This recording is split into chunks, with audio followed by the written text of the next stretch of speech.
ರಾಜ್ಯದಲ್ಲಿ ಏನು ಈ ಕಿರುಸಾಲದ ವಸೂಲಿ ಕೆಲಸದೊಳಗೆ ಅಮಾನುಷವಾಗಿ ವಸೂಲಿ ಮಾಡ್ತಾ ಇದ್ದಾರೆ.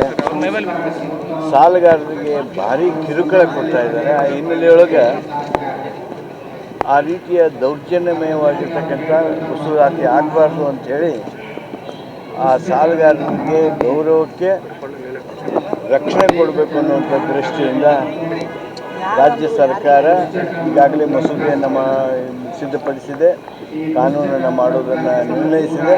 ಅದಕ್ಕಾಗಿ ಸುಗ್ರೀವಾಜ್ಞೆ ಮಾಡೋದರ ಸಲುವಾಗಿ ಸೂಕ್ತವಾಗಿರ್ತಕ್ಕಂಥ ಆ ಮಸೂದೆ ಪೂರ್ಣಗೊಂಡು ಈಗಾಗಲೇ ಸನ್ಮಾನ್ಯ ಮುಖ್ಯಮಂತ್ರಿಗಳಿಗೆ ಹೋಗಿದೆ. ಇನ್ನೇನು ರಾಜ್ಯ ಭವನಕ್ಕೆ ರಾಜ್ಯಪಾಲರ ಹತ್ರ ಬಹುಬೇಗ ಹೋಗಿ ತಲುಪಲಿದೆ. AR ಪಾಟೀಲ್ರು ರಿಸೈನ್ ಮಾಡಿದ್ದಾರೆ ಸರ್. ನೋಡಿದೆ, ಅವರು ರಾಜೀನಾಮೆ ಕೊಟ್ಟಿದ್ದನ್ನು ಪತ್ರಿಕೆಯಲ್ಲಿ ನೋಡಿದೆ, ಟಿ ವಿಯಲ್ಲೂ ಕೇಳಿದೆ. ಮಾನ್ಯ ಮುಖ್ಯಮಂತ್ರಿಗಳು ಅದಕ್ಕೆ ಪ್ರತಿಕ್ರಿಯಿಸಿದ್ದಾರೆ. ನಾನು ಅವ್ರನ್ನ ಕರೆದು ಮಾತಾಡ್ತೀನಿ ಅಂತ ಹೇಳಿದ್ದಾರೆ. ಅದು ಮಾತಾಡ್ತಾರೆ, ಅವರವರು ಸ್ನೇಹಿತರು ಹೌದು.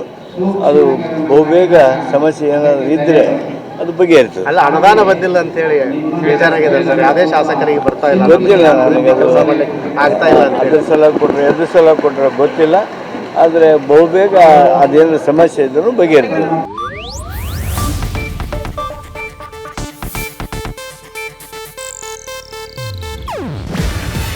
ಇದು ಏಷ್ಯಾನೆಟ್ ನ್ಯೂಸ್ ನೆಟ್ವರ್ಕ್ ಪ್ರಸ್ತುತಿ.